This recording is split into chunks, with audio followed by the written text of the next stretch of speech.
सुनते हैं सोमवती अमावस्या की कथा। एक साहूकार था, उसके 7 बेटे और 7 बहुएं थी। उसकी एक बेटी भी थी। साहूकार के घर एक ब्राह्मण रोज भिक्षा मांगने आता। ब्राह्मण को साहूकार की बहू रोज भिक्षा देती तो वो ले लेता, लेकिन जब साहूकार की बेटी उसे भिक्षा देती तो वो उसकी बेटी से कहता, बेटी तू सुहागन तो है, पर तेरे भाग्य में बहुत दुख लिखा है। ये बात सुनकर साहूकार की बेटी बहुत चिंतित रहने लगी। चिंता से उसका शरीर कमजोर होने लगा। एक दिन साहूकार की पत्नी ने अपनी बेटी से पूछा, बेटी तुम इन दिनों इतनी चिंतित क्यों रहती हो और तुम बहुत कमजोर भी दिखती हो। तब उसने बताया कि माँ, जो ब्राह्मण रोज भिक्षा मांगने आता है वो कहता है कि बेटी तू सुहागन तो है, लेकिन तेरे नसीब में दुख लिखा है। यह बात सुनकर जब उसने अपनी माँ को ये बताया तो माँ ने कहा, कल मैं भी सुनूंगी कि वो तुम्हें क्या कहता है। अगले दिन जब वो ब्राह्मण भिक्षा लेने आया तो उसकी माँ छुपकर बैठ गई। जब बेटी भिक्षा देने लगी तो फिर ब्राह्मण ने फिर से वही बात कही। इतनी बात सुनकर उसकी माँ बाहर आ गई और बोली, एक तो हम रोज तुम्हें भिक्षा देते हैं और ऊपर से तू हमें कोसता है। तब ब्राह्मण ने कहा, मैं इसे कोसता नहीं हूँ, जो सच है वही बोलता हूँ, जो इसके भाग्य में लिखा है वही कहता हूँ। माँ ने ब्राह्मण से कहा कि तुम्हें ये पता है कि इसके भाग्य में दुख लिखा है, तो बता दो ये दुख कैसे दूर होगा। तब ब्राह्मण ने कहा, 7 समुंदर पार एक सोना नाम की धोबन रहती है, जो सोमवती अमावस्या का व्रत करती है। अगर वो अपने व्रत का फल तुम्हारी बेटी को दे दे तो इसका निवारण हो सकता है, नहीं तो विवाह होते ही इसके पति को सांप डस लेगा। ये बात सुनकर माँ बहुत रोने लगी और सोना धोबन की तलाश में जाने लगी। चलते चलते रास्ते में धूप पड़ने लगी। साहूकारनी एक पीपल के नीचे बैठ गई। उस पीपल के पेड़ पर एक गरुड़ पक्षी का घोंसला था, जिसमें गरुड़ का एक बच्चा रहता था।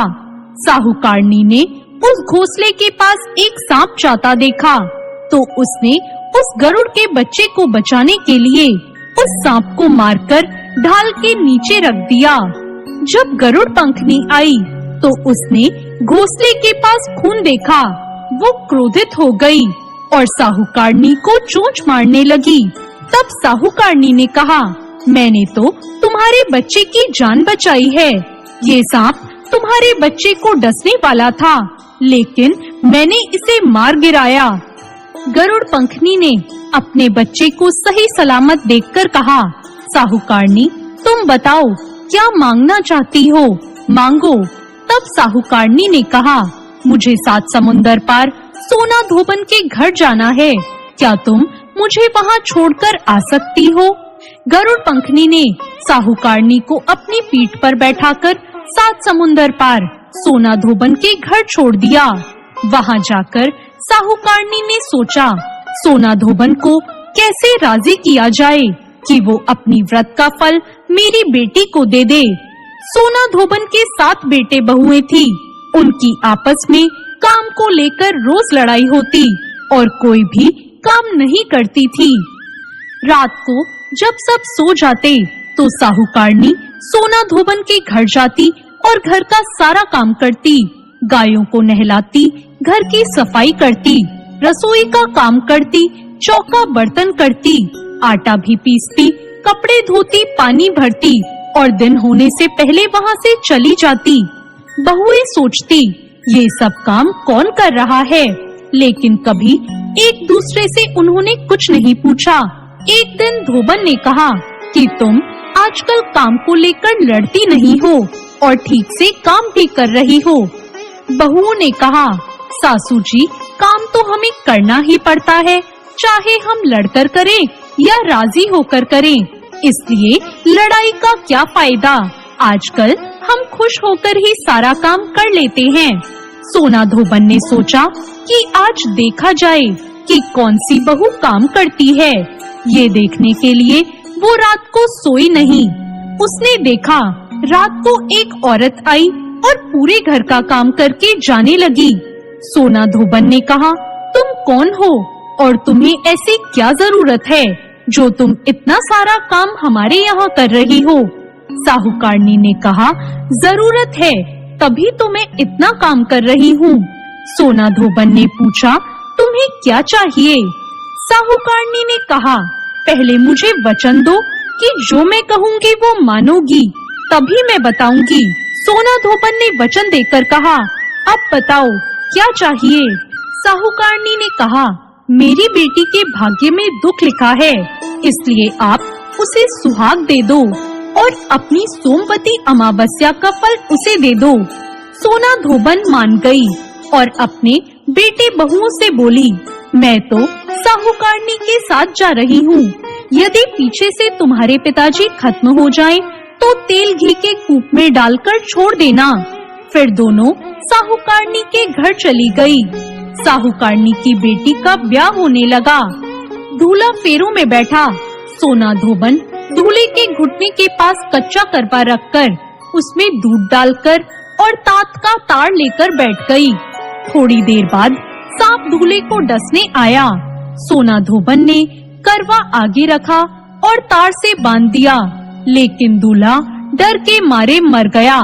तब सोना धोबन ने टीके से रोली निकाली और मांग से सिंदूर निकाला, आँख से काजल निकाला और मेहंदी निकालकर छोटी उंगली से छींटे मारे और बोली कि आज के दिन तक मैंने जितनी सोमवती अमावस्या करी, उनका फल साहूकार की बेटी को लग जाए और आगे मैं जो सोमवती अमावस्या करूं, वो मेरे परिवार को लगे। इतना कहते ही वो दूल्हा जीवित हो गया और सोमवती अमावस्या की जय जयकार करने लगा। जब सोना धोबन वापस जाने लगी, तब साहूकारनी बोली, तुमने मेरे जवाई को नया जीवन दान दिया है, इसलिए कुछ भी मांग सकती हो।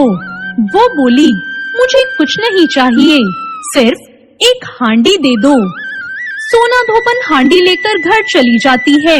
रास्ते में सोमवती अमावस्या आती है, तो वो हांडी की 108 परिक्रमा लगाकर उस हांडी को पीपल के पेड़ के नीचे गाड़कर अपने घर आ जाती है।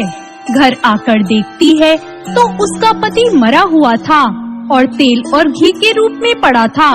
तब वो टीके में से रोली निकालती है, मांग से सिंदूर निकालती है, आँखों से काजल निकालती है और नाखून से मेहंदी निकालकर अपनी चिटकी उंगली से छींटे देती है और कहती है, मैंने जो रास्ते में सोमवती अमावस्या की है, उसका फल मेरे पति को लगे।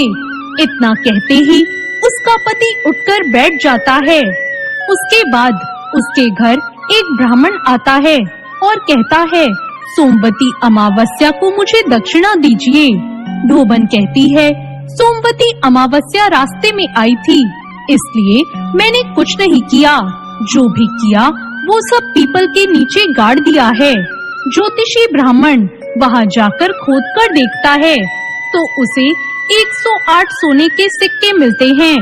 ज्योतिषी ब्राह्मण सब घर ले आता है और कहता है, इतना कुछ किया है और बोल रही थी कुछ भी नहीं किया। सोना धोबन बोली, जो तुम्हारे भाग्य में था वही हुआ, इसलिए इन सभी सोने के सिक्कों को तुम ही ले जाओ। ब्राह्मण बोला, इसमें तो मेरा चौथा हिस्सा ही होता है, बाकी आपका जो मन हो वो दे देना।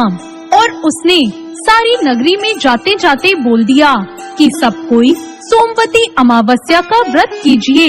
हे सोमवती अमावस्या, जैसा साहूकार की बेटी को सुहाग दिया वैसा सबको देना। सोमवती अमावस्या की कहानी कहने वाले, सुनने वाले और हुंकार भरने वाले सभी पर सोमवती अमावस्या की कृपा बनी रहे। तो ये थी आज की व्रत कथा। आपको ये कथा कैसी लगी कमेंट करके जरूर बताएं और साथ ही मेरे चैनल भक्ति ज्ञान को सब्सक्राइब करना